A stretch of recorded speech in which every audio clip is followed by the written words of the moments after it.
once you incorporate a company, what does it look like about who owns what aspects of the intellectual property that we've founded together or on our own even? The first step that I would always recommend is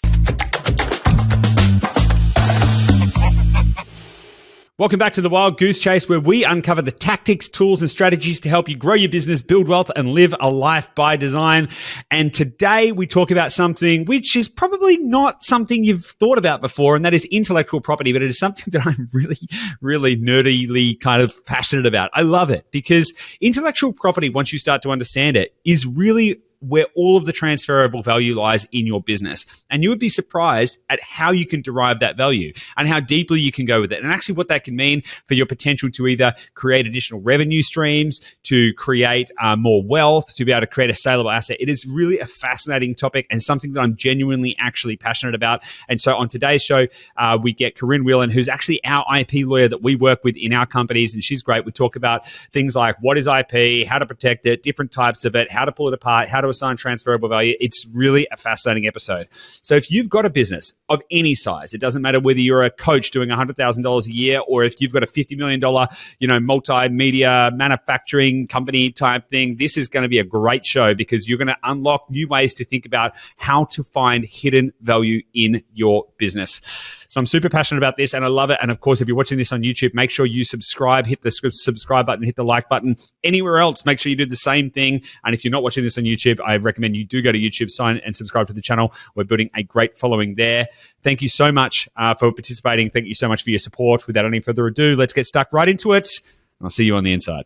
Welcome back to the Wild Goose Chase. Joining me today is Corinne Whelan. Corinne is a practice leader at Legal Vision. She's also an expert in commercial law, intellectual property, franchising, and loads more stuff. And I'm very excited, Corinne, to talk to you today about intellectual property, which is not what most people think of when they think about an interesting and scintillating topic.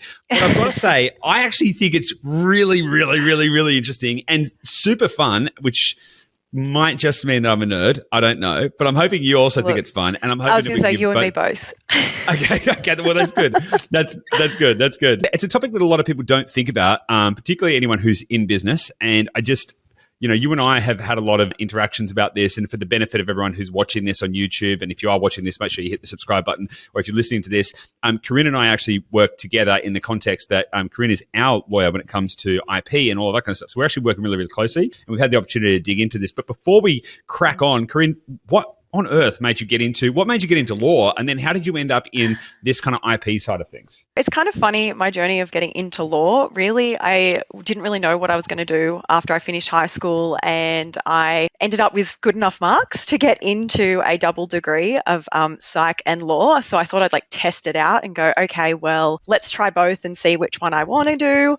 Ended up doing both degrees and enjoyed the law aspect of it a lot. Kind of started out with a job in chambers with some barristers. That really kind of got this passion for law happening. They were really good. They encouraged me a lot, said I was a good lawyer. And I was like, well, I must be on the right path somewhere. And then I went to a couple of different firms. And in that process, I ended up working under a special counsel who actually specialized in franchising and commercial law at the time. So funny story, I actually started out in wills and estates, which is really boring, dealing with people dying and, all of that will I'm sure stuff. Someone finds it interesting, just in the same way that you find IP interesting. I'm sure somebody else finds that interesting. Exactly. So I was meant to kind of do that when I changed to this firm that I was at prior to Legal Vision. I ended up enjoying the commercial aspect, and I was doing a whole range of commercial law, specifically franchising, because it's quite a niche area.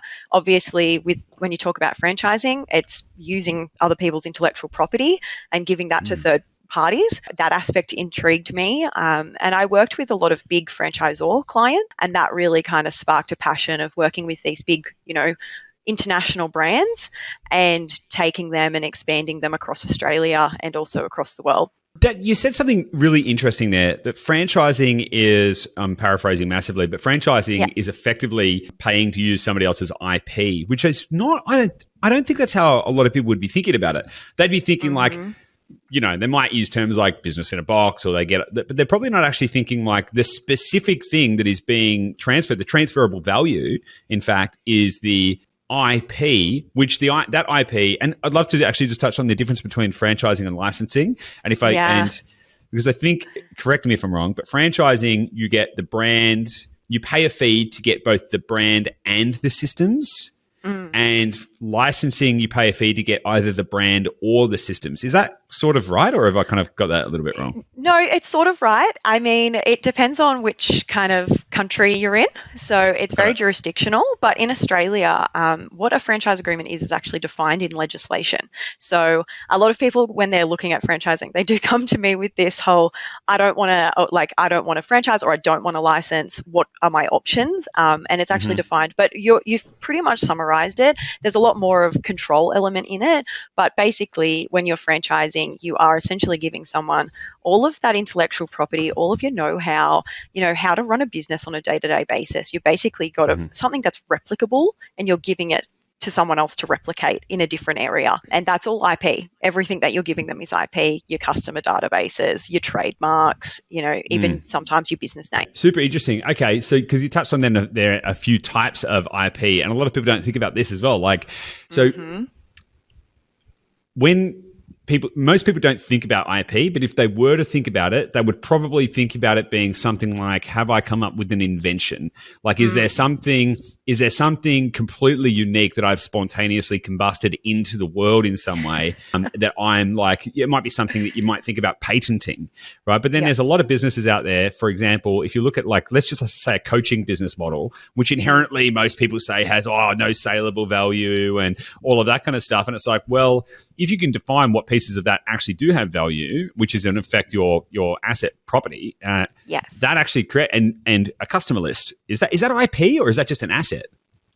It's an asset, but I would definitely say it's intellectual property based on the fact that what you need to think about is what's gone into creating that customer, list, for example. Are you spending time driving relationships, building a particular way of providing a service that's unique to you, that has brought that client on board? And all of that, I think, needs to be considered a little bit more when we're talking about intellectual property. And that is that kind of, those forms that aren't necessarily registerable, like when we're thinking about patents or we're thinking about trademarks. There's a lot of other elements and aspects to intellectual property that we often kind of ignore and leave on the back burner. And we think, okay, IP, have I registered my trademark or my logo and made sure that it's, protected with IP Australia? Have I gone and, I've created this cool concept, can I patent it? And that's just like, they're just two aspects of registering IP when there's other, less kind of measurable or tangible forms of IP that are all part of the IP journey that we often ignore or forget about, that are super crucial to any business that's operating or any system that you could be, using throughout the world and also locally. Yeah. Okay. Cool. So let's reel off a few things that kind of constitute that. You mentioned like logo, company name. Like, what are some other common forms of IP that most businesses have that they might not actually be thinking about as IP? Yeah. Well, something that I know you and I have discussed, Goose, is things like software. I think people often, obviously software as a service is a huge thing at the moment, and I think it's only ever going to get bigger.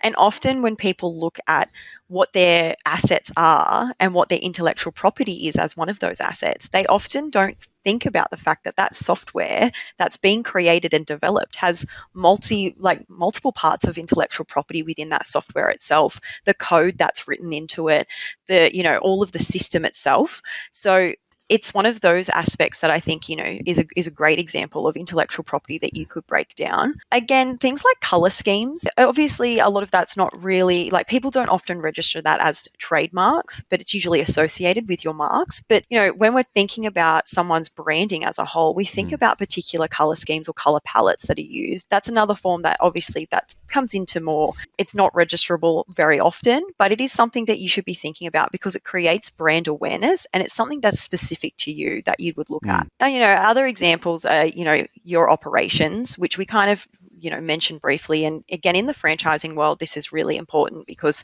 we have what we call an operations manual. And all of that is basically you hand your franchisee a book And that book is basically, here's how to run my business that I've created from scratch. All of those operational aspects are definitely intellectual property, and you don't really want that stuff to get into the hands of competitors either. So you have to be really careful with thinking about, well, what am I handing over to people? How am I articulating, every stage of that customer service process that keeps my customers happy and wanting to come back to my brand on a day-to-day basis. So there's some kind of less common things that people think about. Most people are overlooking hidden value in their business. What I mean by value is I mean actual company value, right? I think about how to value a business, and I might look at things like profit. Okay, it's a multiple of EBITDA or something like that. That is true. However, if it's a multiple of EBITDA and you have no documented systems, you haven't protected your brand name, if you haven't kept good records of your client list or any of that kind of stuff, then you will get that the multiplier on that profit is going to be significantly lower.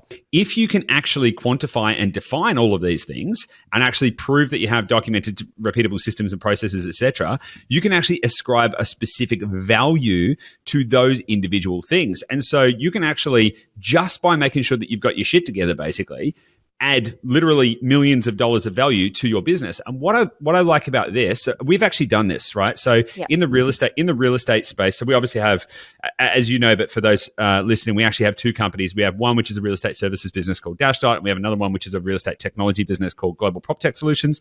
But inside Dashdot, real estate services businesses typically have almost no value. They typically, like a real estate agency, for example, has like a 1x revenue valuation model type thing. Usually because there's not, like, it's lots of key person risk and all of that kind of stuff. Now, what we've done is we actually said, okay, well, how do we create repeatable, scalable systems, and how do we reduce key person risk, and how do we actually make it so that this thing actually can operate like a machine? And we documented the schematic. We documented all of our business processes and put them into a big schematic. That specific actual thing that we have now has like a ton of value, because not that we ever do want to sell our business. If we did, we could be like, hey, here is how it all works. There you go. And that's worth millions of dollars. Yeah, and that's one of those things that I think when I'm advising clients, it comes up so regularly, particularly when they're looking at, usually getting third-party investment or injecting some kind of capital into the business. You kind of look at the situation, you go, okay, well, that's fine. Someone's looking to put some money into your business. Where is the value of that business? Well, ultimately, the value of that business is derived from this intellectual property, all of the things that make your business what it is. If you haven't put in established systems of quantifying that, if you haven't got a way of, actually determining who owns what aspects, what company owns what aspects of that IP, if you've never really properly had, assignments of certain IP from your employees, then it's something that a potential investor will look at and say, well, I'm not going to invest as much money now because you haven't properly protected and you haven't properly established the IP, and I don't even know what I'm buying into. It's very, very common. Yeah.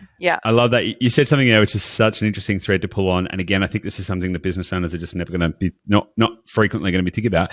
Employee IP assignment, which is really interesting. And I'd like you to talk about that in a second. But I'll also point out something interesting as well.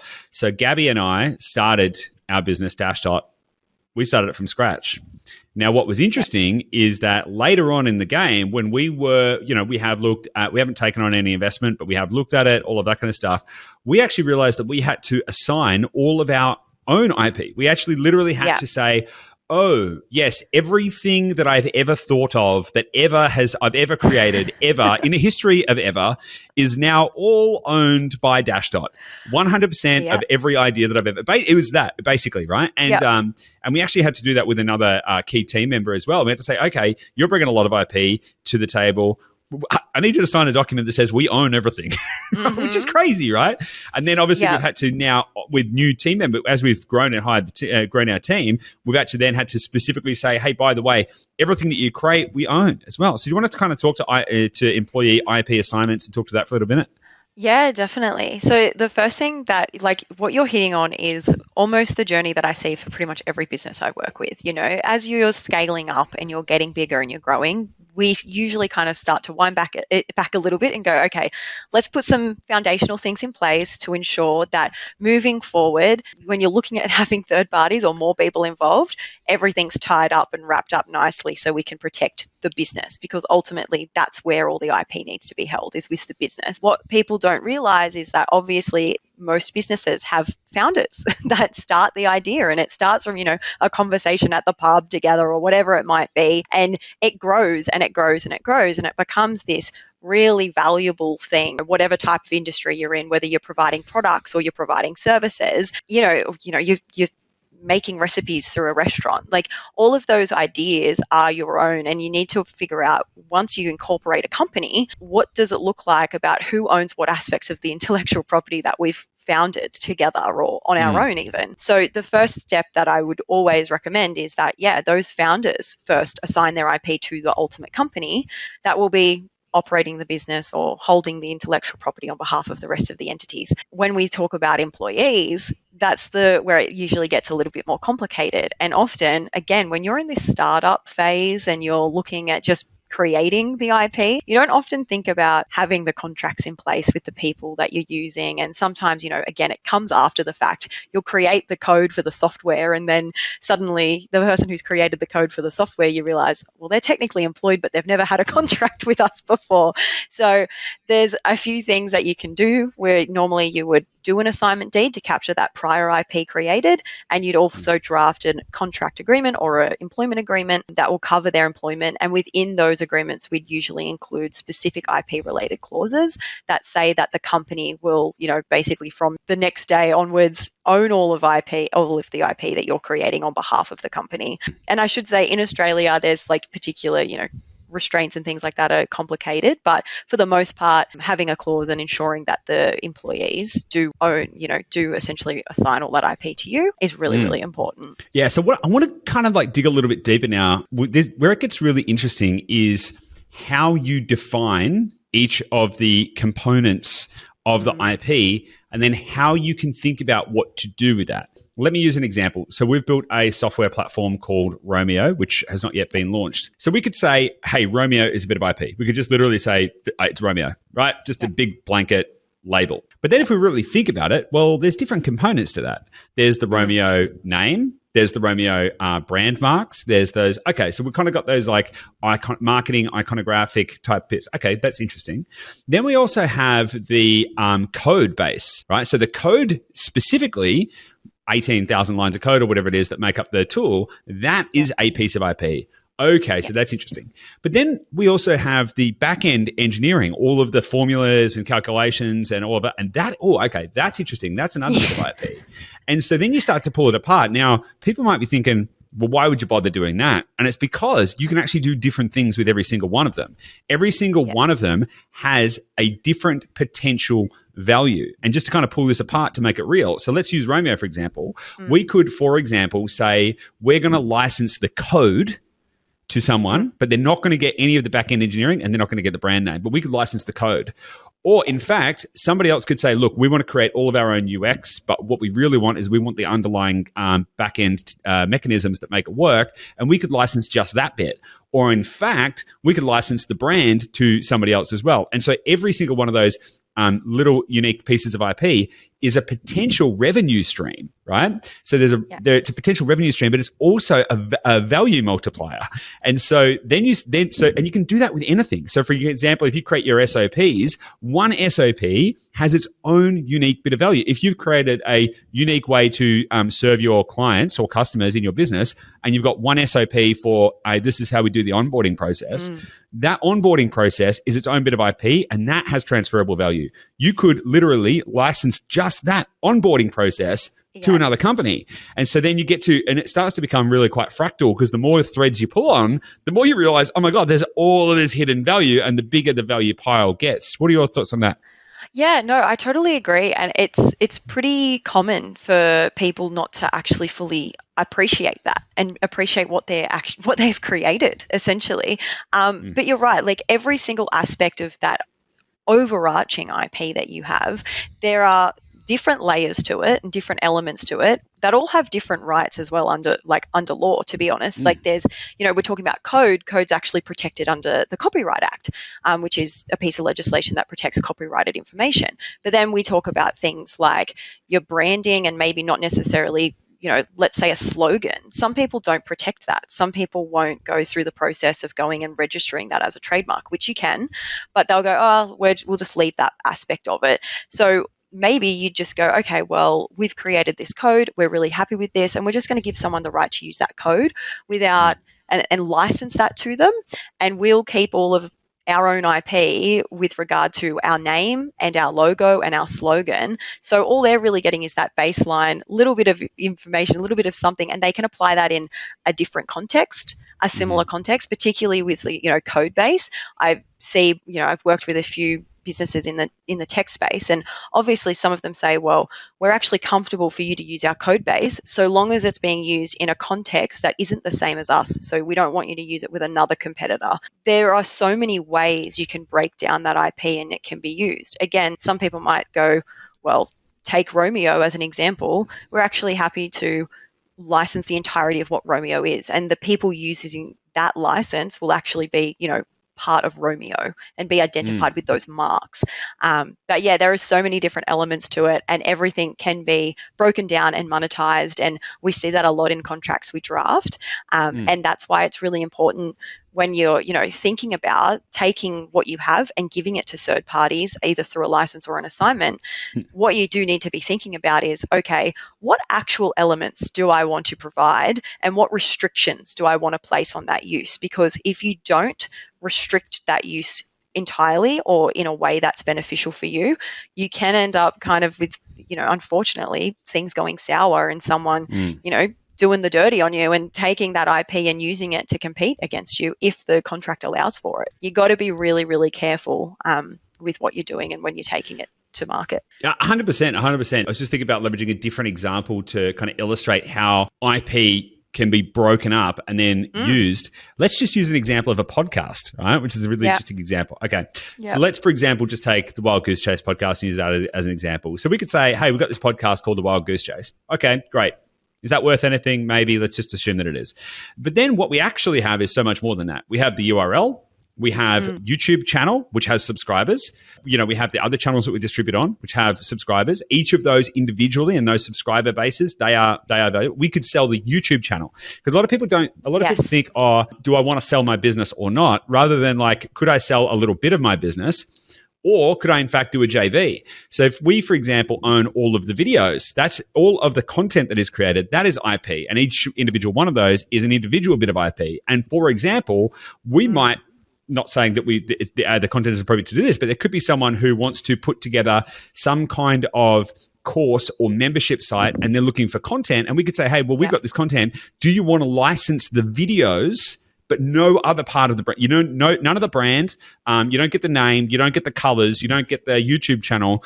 But what you do is you get the right to use the videos in your membership site. And so you can literally license individual videos or the whole suite of videos or any of these components. And you don't even have to sell it. You can then do joint ventures. So you could say to somebody else, oh, hey, you're really good at growing podcasts. I would like to joint venture with you, and I'm going to give you 50% of the right to the content that is created and 25% of the right to the brand name or whatever, and to create something there as well, which for any business at any level, it has to be something that triggers something in their brain to go, whoa, hang on a second, what's going on here? All of a sudden, rather than having one thing, which is a business, they actually probably have 1,000 things.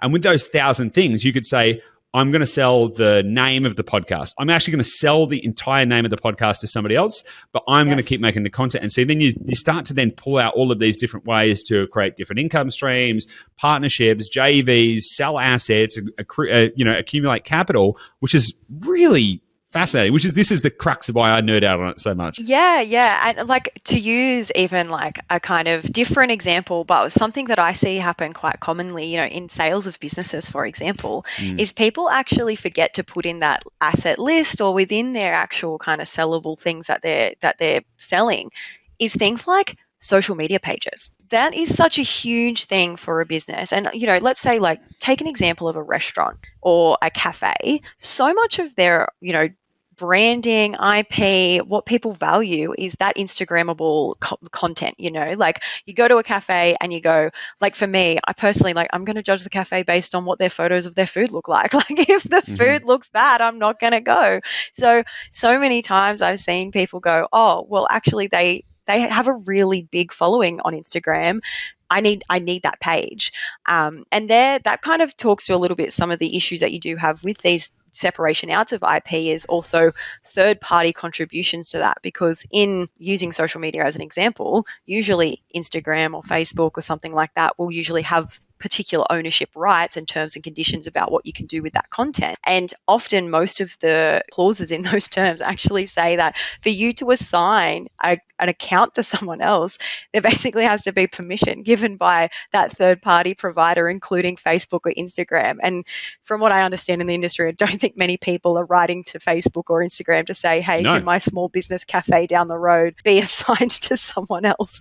Can we give them our account? But there are a lot of things that you do have to think about that do have that value, and you kind of need to be on top of it to think about, okay, what do I want to take and what do I want to give out to other people? What does that look like practically speaking? And are there any other people involved that I need to seek permission from in order to do so? Yeah, totally. It also opens up. So you've touched on a really interesting topic there that I'm also really really fascinated by, and it's acquisitions of social media properties and assets, right? Because you're talking about an Instagram page, you can buy the Instagram page and not the business. Right. So I was looking at there's an entrepreneur that I know who, sold an Instagram page for like $30,000. He'd built up this page and it was full of great videos and a lot of followers and a lot of interactivity, sold it to someone else who went and then leveraged that as part of a broader brand strategy to go and make millions of dollars. Yeah. Vice versa, if you've got a business and you want to get more traffic, for example, you could find a Facebook group. Maybe there's 200,000 people in a Facebook group that are specifically in line with your niche. Now, you could acquire that Facebook group because that's a media property. Or in fact, you could try and license it from them because that is something, and you could then do some kind of like, hey, you get to keep it, but what I want to do is I want to license it from you for like two. And so you can kind of do these other interesting deals once you start to tease out the fact that within any asset there are multiple assets and multiple ways to kind of structure any type of agreement, which again is at the core of why this is such an interesting topic to me, because the more that you can break it apart, there's a saying that the investment bankers will take something that's worth $10 million, they'll break it up into 10 different pieces that are each worth $10 million, right? Yeah. And all that is effectively understanding how to assign value to different elements of a business, and then how to create different structures and how to slice them out and then assign that IP into different structures that has its own tangible value. And that's truly fascinating to me. So it does kind of start to then lend into thinking about how to think about structures and stuff like that. Should you structure your IP in a different entity to your core business, or do you want to talk about that for a little bit? When clients come to us and talk about company structuring, we often recommend that they would have a separate IP entity or at least a holding company that holds all of those assets, because again, they're assets of the business, mostly to protect them from claims from third parties or from customers or things like that. It's kind of in its own little haven. I will profess I'm not a company structuring expert. I don't try to be, but I do have a good baseline understanding that is the recommended structure. And using the franchising example, which is what I do every day, our common franchising structure is actually a holding company which has all the IP, an operating entity which does all the day-to-day operations of any franchise stores that they own at head office level, and then you'd have a franchising entity, and that franchising entity is actually the franchisor, and they are the one that licenses all of the franchise rights to those franchisees that are operating on store level. We add in some extra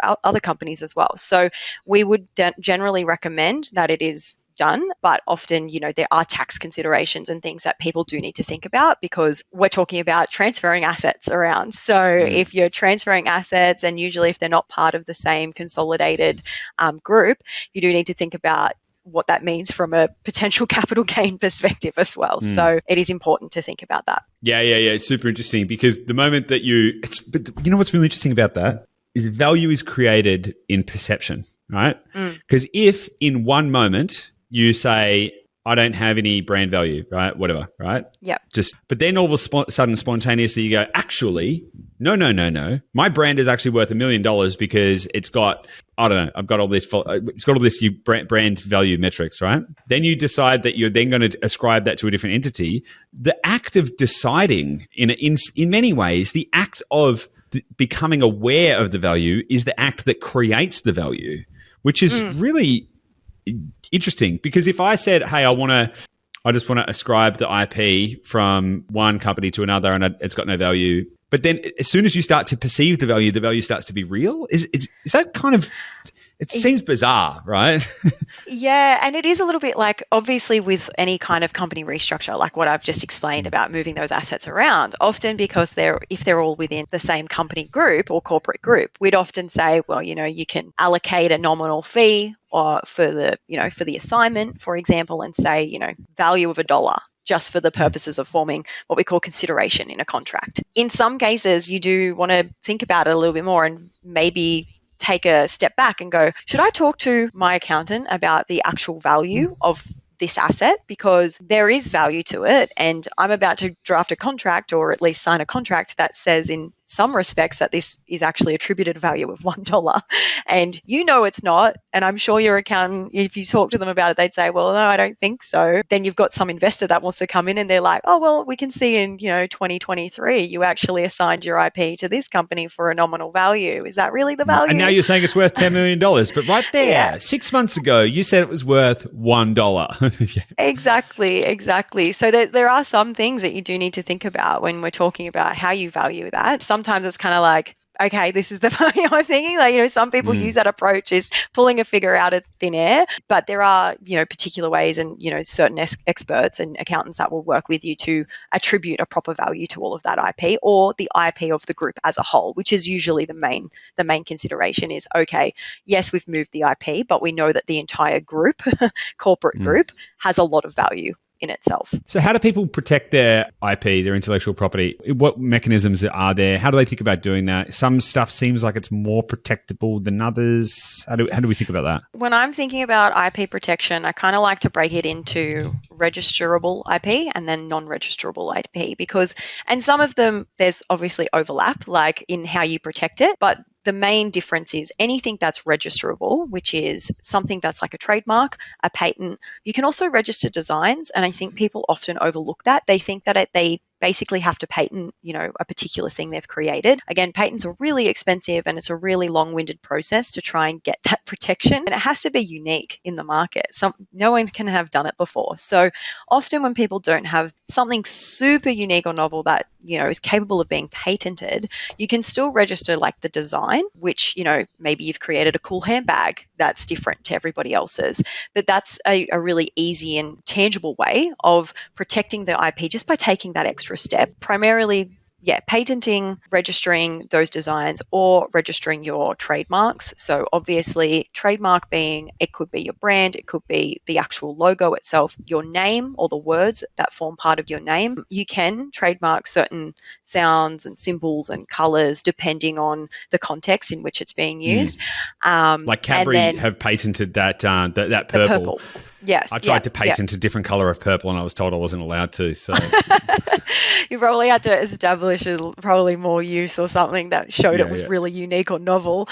But in those kind of ways, they're the ways you would register your IP. And before I kind of go into details about the other things, one thing I want to flag as well is most systems of registering IP are jurisdictional, i.e. it's based on where you are located. So if you register a trademark in Australia, that mark will not be protected in America or even in New Zealand. So you need to be really thoughtful about where you're planning on expanding next, because it may be worthwhile talking to your lawyer or a trademark attorney and working out, okay, where am I going to expand to next? Because what businesses do, some businesses make a living off essentially seeing what brands are coming up and trying to register it so that they have to buy it off them. And that happened with Afterpay.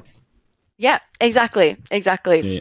So I mean, it's the same. Afterpay tried to go into the UK, and well, they didn't. They went into the UK, but somebody had already registered the Yeah. name Afterpay, and I don't know what the negotiation was, but for whatever reason, Afterpay had to use a different name in the UK, and that was Hmm. tremendously bad for their business. It was not good. Exactly. And it's the same with, I think people forget about domain names as well, which is Mm, another form of registrable IP, protecting and purchasing potential domains that might be associated with your brand or you might want to use to expand overseas as well. Because often we'll say, oh, well, I've registered .com.au, but mm, have you registered .co.uk, for example? So mm. all of those things need to be thought about because that is registrable IP that needs to be actioned. And I do training with entrepreneurs and particularly female entrepreneurs as part of a particular group. And so the number one thing that comes up when I'm talking to a lot of people that are starting out, they've already been running their business under a particular business name. They've got their product. They're like ready to go to market. And I'm like, have you looked on IP Australia for the trademark and Mm-hmm. for that name? And they're like, oh my gosh, there's someone with the exact same name. And it's like, well, you can't use it.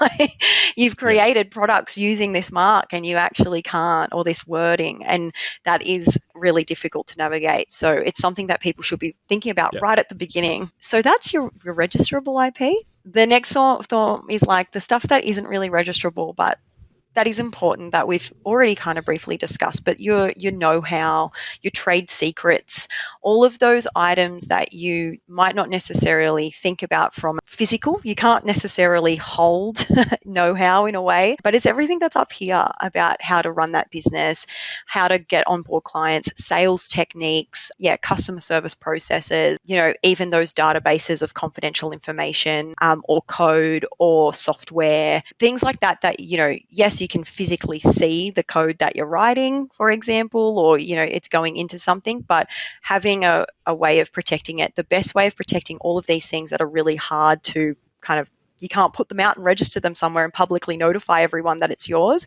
is mostly through the contracts that you are using within your business. If you're having contractors involved in the process of writing code, which is really important, or, sometimes even creating your website.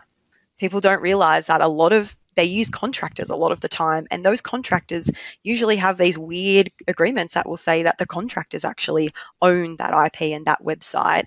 And if you want to get it modified by someone else, you have to go through a whole process of dealing with Mm, the original people that wrote your website code. The main thing is every contract, when you are talking about creating potential IP, you should be reviewing those terms or establish your own terms, because you know what that says and you know that it says that everything will be assigned to the company and be held with the company. They're the kind of clauses you want to see in those business contracts. Similarly, when you're allowing third parties to use your IP, again, you really want to make sure that they have particular, essentially particular contracts in place, and that it's on your terms and it's your mm. contract that you're providing them. How do you enforce that, or how do you know if someone's infringing on your IP? Like, because I mean, it's kind of simple if you see someone using your brand name or something like that's kind of like, hey, that's our brand name, stop doing that. And but what about, how would you know if somebody else is infringing on some of your other IP, or how do you think about that? Yeah. Yeah, it can be really difficult.